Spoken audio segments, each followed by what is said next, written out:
General Crix of the Corn Empire stood tall on the bridge of the Eviscerator, a colossal warship that had left countless planets in ruin. His 4 arms were clasped behind his back, his black and gold scales gleaming in the cold light of the ship's controls. Outside the panoramic window, the planet VX-91 was nothing more than a smoldering ruin. Smoke billowed into the void, its civilization wiped out within hours. The crew around him celebrated the conquest in murmured tones, yet Crix felt nothing. The scene before him was one he had witnessed too many times to count. Cities reduced to rubble, civilizations silenced, and the natural beauty of a world extinguished under the might of the Corn Empire. "General," came the voice of Lieutenant Varric, his second-in-command. The shorter, wiry alien saluted crisply, his dark eyes gleaming with the excitement Crix no longer felt. "VX-91 has been pacified. The harvesters are extracting resources as we speak. Another glorious victory for the Empire." "Glorious," Crix echoed, though the word rang hollow. He turned away from the viewport, his long cape trailing behind him. "What is our next target?" Varric hesitated. "We have intercepted transmissions from a Class 4 planet on the fringes of our sector. It is called Earth, and its inhabitants call themselves humans." Crix raised one of his 4 ridged brows. "Class 4? Barely developed, then. What is their state of advancement?" Varric handed Crix a small data tablet. "Primitive by our standards. They have only recently achieved nuclear technology and rudimentary space exploration. Their planet is fragmented into multiple factions, constantly at war with one another. It appears they have no unified government, no singular goal, and no understanding of the larger galaxy." Crix's claws tapped rhythmically against the metal railing. "And yet, you bring this to my attention." "Why?" Varric's voice dropped, tinged with both curiosity and unease. "Because, General, their methods of war are strange, chaotic, unlike anything we have encountered." Crix's 4 eyes narrowed. "Strange, you say?" The Corn Empire had conquered hundreds of worlds, and every war was, at its core, predictable. Civilizations followed patterns. They united against the invaders, deployed their most advanced technologies, and fell when their resolve broke. This Earth intrigued him, though he wouldn't admit it aloud. "Prepare the observation deck," Crix ordered. "I wish to see these humans and their warfare firsthand. A new kind of chaos." The observation deck of the Eviscerator was a massive circular chamber, its centerpiece a holographic display capable of rendering any intercepted data. Crix stood in the center as Varric and his team projected recordings of Earth's history onto the curved walls around him. The first images were ancient. Warriors in crude armor clashing with swords and spears, their faces twisted in fury. Crix noted the lack of precision in their movements. There was no calculated strategy, only chaos. Screaming men and bloody blades colliding in a desperate struggle for dominance. As the recordings progressed, Crix saw the evolution of human warfare. Gunpowder revolutionized their battles, turning swords into muskets and armies into organized formations. Cannons roared, smoke engulfed battlefields, and soldiers marched in lockstep. Then came the Industrial Age. Massive iron ships clashed at sea, and the sky filled with the screech of newly invented aircraft. The footage transitioned to the trenches of the First World War. Endless lines of barbed wire, mud-soaked soldiers cowering under the relentless barrage of artillery, and gas clouds that drifted silently but lethally. Crix's claws tightened as the projection shifted to World War II. He watched as bombs fell from the sky, reducing cities to ash.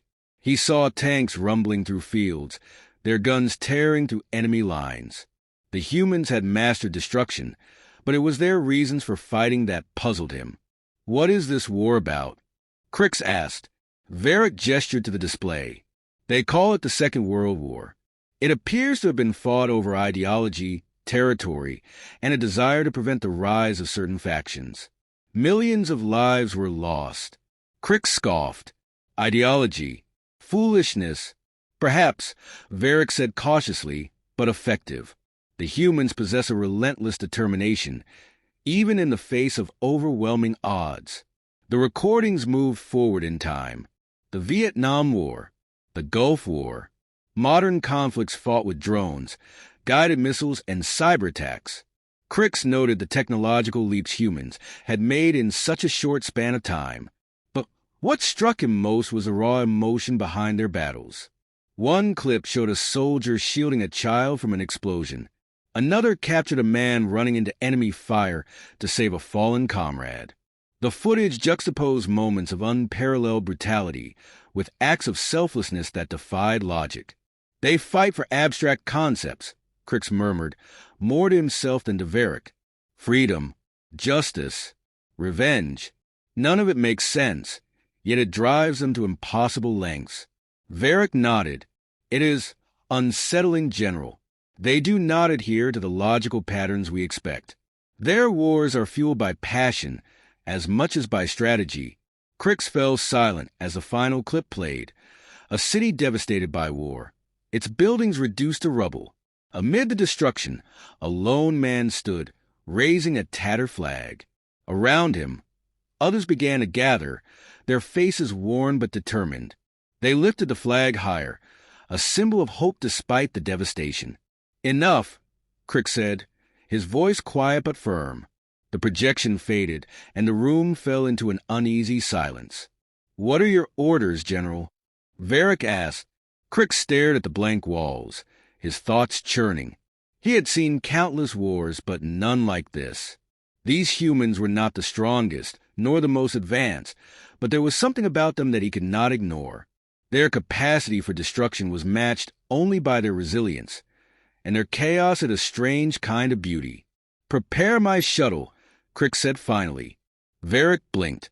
"Your shuttle, sir? You intend to go to Earth yourself?" "Yes," Crix replied, his voice cold and commanding. "I must understand these humans. I must see them with my own eyes. The descent to Earth." The journey to Earth was swift. The Eviscerators advanced cloaking systems, ensuring that Crix's shuttle would go unnoticed. As the blue and green planet loomed closer, Crix felt a strange sense of anticipation. From orbit, Earth looked peaceful. Oceans shimmering in the sunlight, continents sprawling with vibrant ecosystems. It was a stark contrast to the footage he had seen. This world, so full of life, had endured centuries of self-inflicted wounds. As his shuttle descended through the atmosphere, Crix deactivated his holographic disguise, assuming a humanoid appearance that would allow him to blend in. The ship landed in a barren stretch of desert under the cover of night. Stepping onto Earth's surface for the first time, Crix took a deep breath. The air was rich with oxygen, tinged with a faint scent of vegetation and earth. He gazed at the horizon, where the distant lights of a human settlement flickered like stars. "This world," Crix muttered, "is unlike any other." His mission was clear: to observe, to learn, and to uncover the truth behind the human's paradoxical nature. What he did not yet realize was that this journey would change him in ways he could never have imagined. Crix's shuttle hummed softly as it settled into a secluded patch of desert. The night stretched wide and silent around him, the stars above unpolluted by the chaos of human life.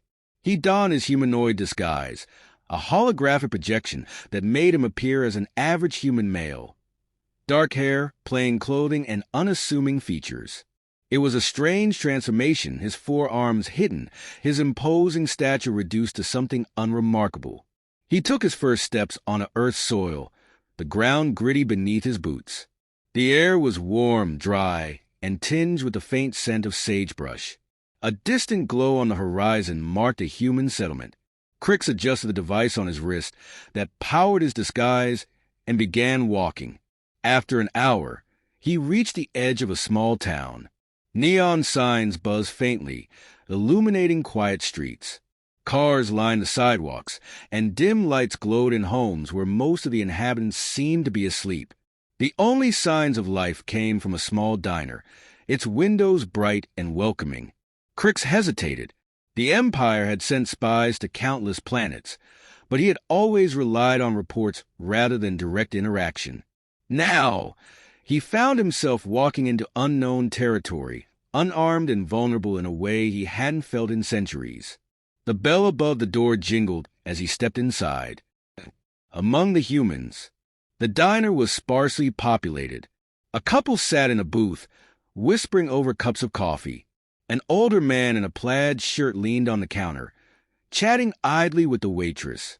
The smell of grease and burnt coffee filled the air. Crick scanned the room, his heightened senses cataloging every detail. The waitress noticed him immediately. "Take a seat wherever you like, Han," she said, her voice warm but tired. Crick nodded and slid into a booth near the window. He watched as she approached, a notepad in hand. "What can I get you?" she asked. He hesitated. Ordering food was not something he had anticipated. "Coffee," he said finally, recalling the beverage's prominence in human media. The waitress scribbled on her pad, coming right up. As she walked away, Crick let his gaze wander. The television mounted on the wall played a news broadcast. Images of bombed-out buildings and fleeing civilians flashed across the screen. A grave-looking anchor spoke of escalating tensions between two human nations. Crick leaned forward, his attention sharpening. The conflict mirrored countless others he had witnessed from afar, yet it felt different now that he was here. He was no longer a distant observer. The waitress returned, setting a steaming mug of coffee in front of him. "You new in town?" "Passing through," Crick replied, mimicking the casual tone he had observed in human interactions.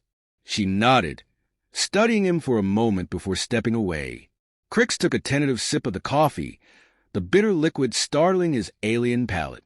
He set the mug down, observing the other patrons. Their faces were worn, their movements slow. The air was thick with exhaustion, as if the weight of their lives pressed down on them. A man seated at the counter caught Crick's attention. He was in his 50s, his face lined with age and hardship.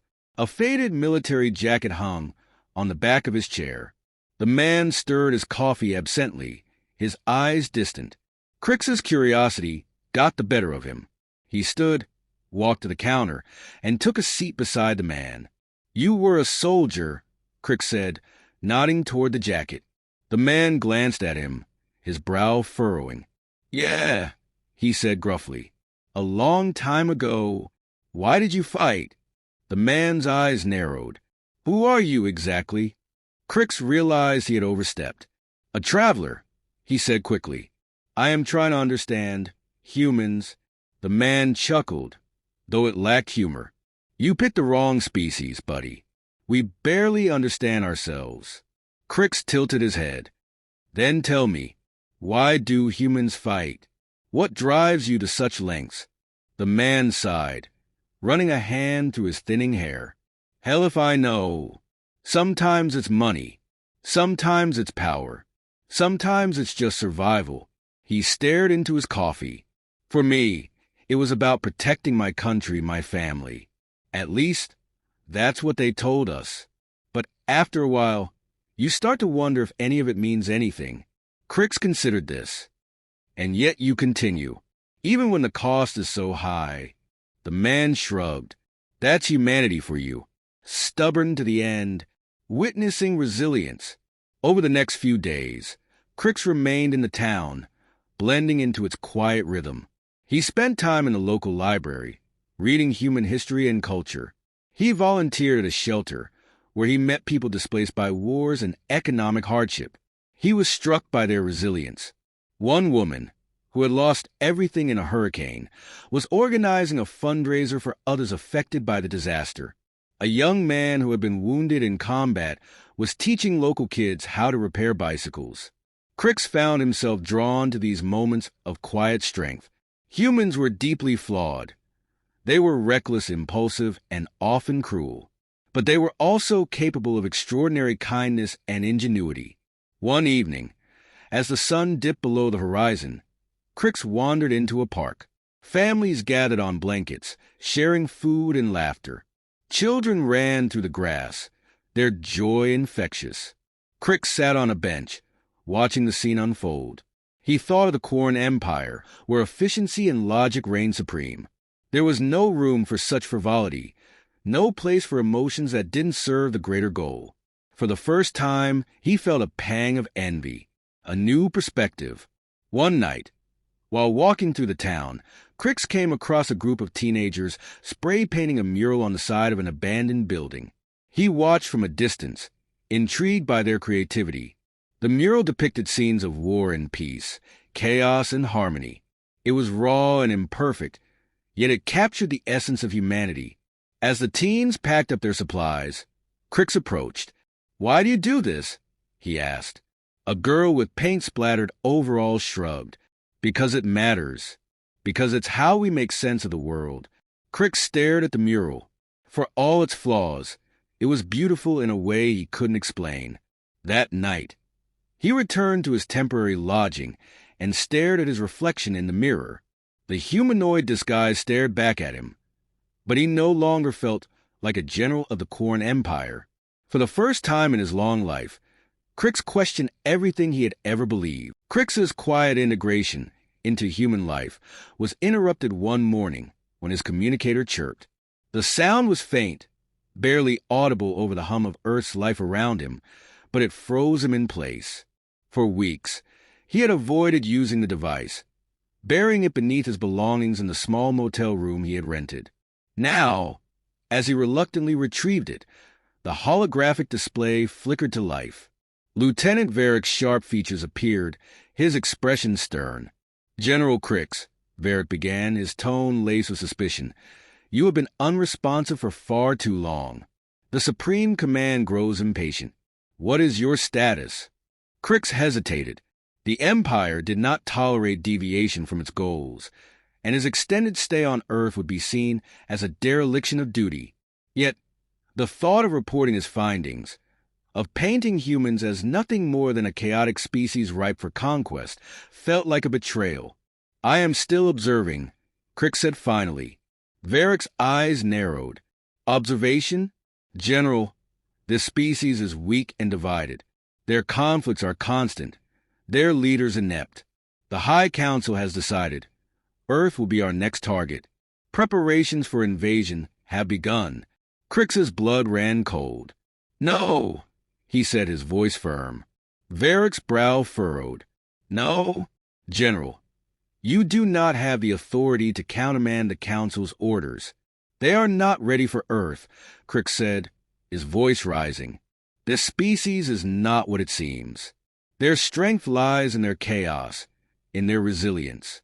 To invade them would be to ignite a fire we cannot control." "Your words border on treason," Varric snapped. "You were sent to evaluate, not to sympathize." "I am not sympathizing," Crix lied. "I am warning you. An invasion of Earth would not end as the Council expects. It would be disastrous." Varric's expression hardened. "You have one cycle to return to the Eviscerator. If you do not comply, you'll be declared rogue, and another general will lead the invasion." The transmission cut off abruptly, leaving Crix alone in the dim room. He stared at the blank communicator, his mind racing. A decision to make. Crix stepped outside, the early morning sun warming his borrowed human form. The streets of the small town were quiet, the world still waking. He walked aimlessly, his thoughts a storm of conflicting emotions. He thought of the Corn Empire, the centuries he had spent as a loyal general, and the countless worlds he had helped conquer. But he also thought of the humans he had met, their kindness, their creativity, their ability to endure even in the face of unimaginable suffering. A decision loomed before him: return to the Empire and carry out his duty, or stay and protect this fragile, chaotic planet. As he passed by the park, he saw the young man from the shelter teaching a child how to ride a bicycle. The child wobbled uncertainly, then steadied, a grin spreading across his face as he pedaled forward. The young man laughed and clapped, his own face lighting up with joy. Crix felt an ache in his chest, a feeling he couldn't name but knew he had never experienced before. Revelations at the shelter. That evening, Crix returned to the shelter where he had been volunteering. The staff and residents had come to know him as Chris, a quiet but reliable presence. He found Jake, the war veteran he had spoken to before, sitting outside with a cup of coffee. "Mind if I join you?" Crix asked. Jake gestured to the empty chair beside him. They sat in silence for a while, the sounds of the town drifting around them. You look like you've got a lot on your mind, Jake said finally. Crix glanced at him, debating how much to reveal. Have you ever questioned your purpose? Jake chuckled. Every damn day, especially after the war. And what keeps you going? Jake took a sip of his coffee, his gaze distant. Hope, I guess. Even when everything's falling apart, you hold on to this crazy idea that maybe, just maybe, things can get better. Sometimes it feels like a fool's errand, but other times, he trailed off, shrugging. Other times, it's enough. Crix absorbed the words, their simplicity belying their power. Why do you ask? Jake said, studying him. Crix hesitated, then said, I come from far away, and where I'm from, purpose is not questioned. It's assigned, absolute. But being here, it's different.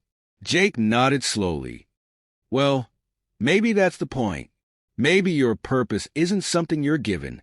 Maybe it's something you choose. The warning. The next day, Crix returned to the diner. He sat by the window, watching the world outside, when the television caught his attention.